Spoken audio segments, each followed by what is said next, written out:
Hello, everybody. I'm the Retro Gamer here, bringing you some pickups. Lots of awesome stuff. 2 brand new systems and a bunch of cool games. Hit the flea market. All this is from the flea market except a couple games that I got off a buddy of mine yesterday afternoon. I'm gonna go ahead and tell you what I spent. I spent 48 bucks on everything that's here.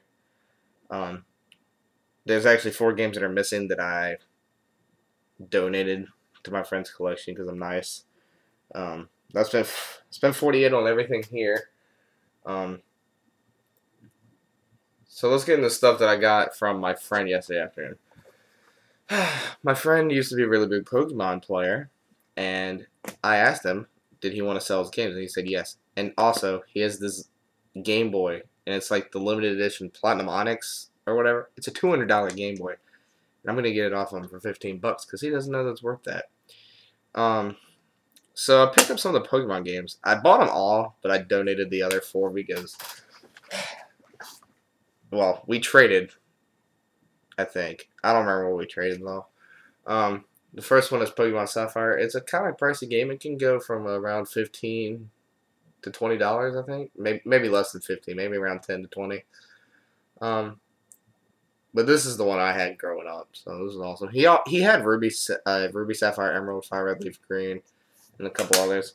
Next one up is Pokemon Blue Mystery Dungeon. I've been looking for a Mystery Dungeon game because I think these are really fun. But on the inside of this is Red Mystery Dungeon on Game Boy Advance. So that's cool. Got both of those. And then the one that I really wanted, because I've been dying to play another Pokemon game since Pokemon Black, since I beat that.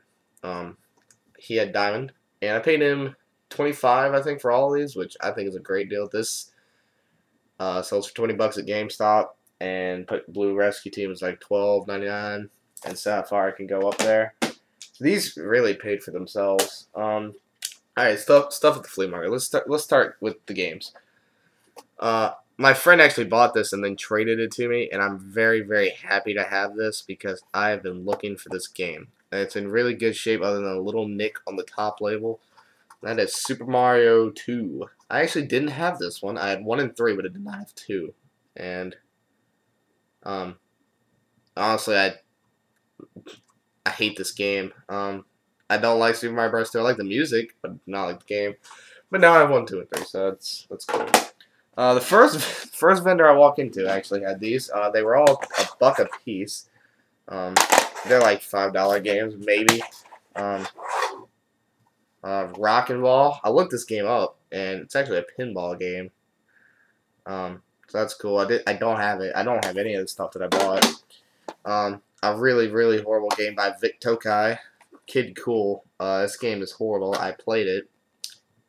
Got my NES to work finally, flawlessly. Terrible game. If you collect, buy it, but if you want NES games that are fun, don't buy this. It's like Mario except 50 times worse. And the other game that I actually haven't seen, it's a Konami game, is Tiny Toon Adventures 2 Trouble in Whackland. All 3 of these are a buck a piece, so I was like, okay, $1 piece. I figured they're worth more than that, and they are. But Tiny Toons. And then soon when I was walking out, we'd walked by this guy once, and I saw this box the first time, but I didn't bother to look at it. But when it had moved around in the box the second time, and I could see the label, and it's actually a boxed NES game, and it is Silver Surfer on the NES. Boxed. No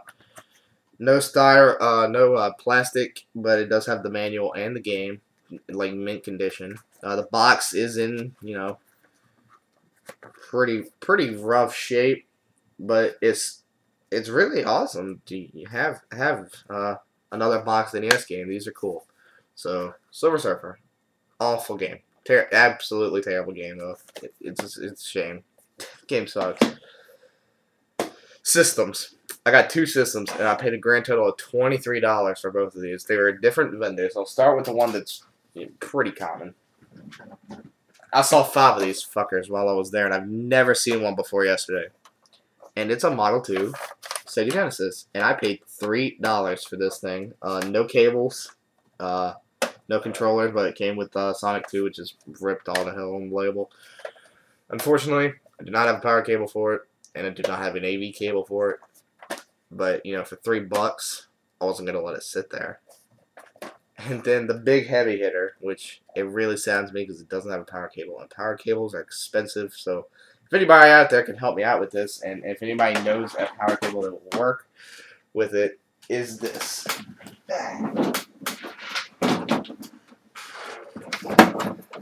I present to you ColecoVision. There's a lady sitting at a stand, and it was her and her husband.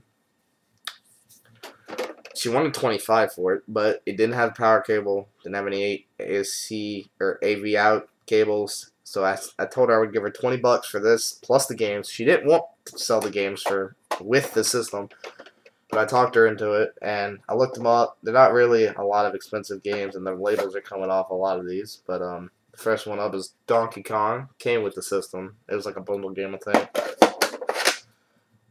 The official Space Fury.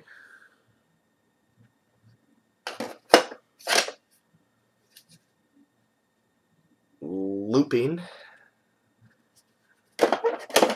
This one I was actually kind of excited about because it's such a bad game, and I actually Smurf Rescue in Gargamel's Castle. Yeah.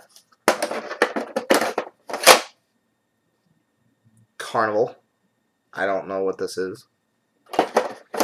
And Cubert. You know, I think that that Frogger game that I bought a while back that I thought went on Atari was actually a ColecoVision game. So 6 games plus a system for $20. No power cable, and it's got this really weird ass power cable. I'll show it to you. It's on the back, and it looks like that. And I have never in my life seen a power cable like that. So if anybody has power cable like that, and I don't know if, I guess that I could run RF to it or AV out. I've never seen ColecoVision in person. I've always wanted one. And I don't know much about it. I don't know the power cable. I don't know the AV cables. I don't know much about the games. All I really know about Coleco is that they made this, and then the expansion thing for the Atari games. Then I know they made Coleco Gemini, which was basically an Atari 2600. And then I know they went like bankrupt in the late 80s. That does not mean the ColecoVision is a bad system, because it actually was a very popular system. It rivaled the Intellivision and Atari 2600, but we all know Atari came out on top. And it came with one controller, the worst controllers ever designed in history. And it's got a joystick on the top, numeric keypad for, I don't know, it looks like a phone. You can actually use a Sega Genesis controller on ColecoVision, which is awesome.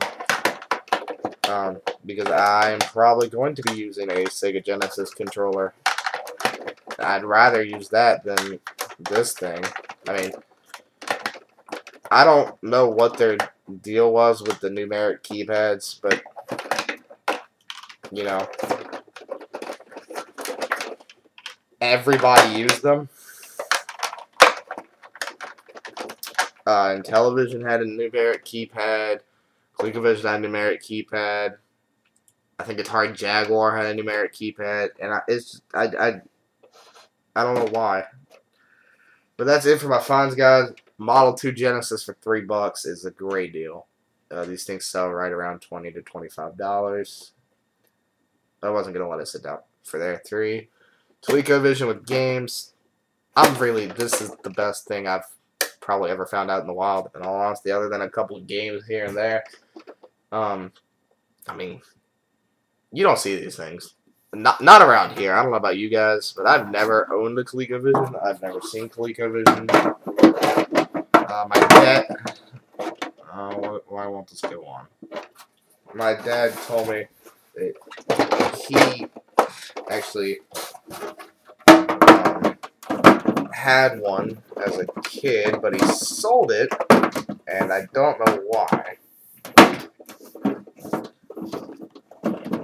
Trying to get this top one, and I don't know why it doesn't go on. It should go on just fine. Oh well. It's a ColecoVision, and I only paid $20 for it. If anybody knows anything about the power cable, let me know. If anybody has a for some reason, if you have the box for an Atari 5200 hooked to your TV, I really need one of those. I have a system, I have a power cable, but do not have that box, and you can't use it without that box that I know of. So, thank you guys for watching, and got some awesome finds this week.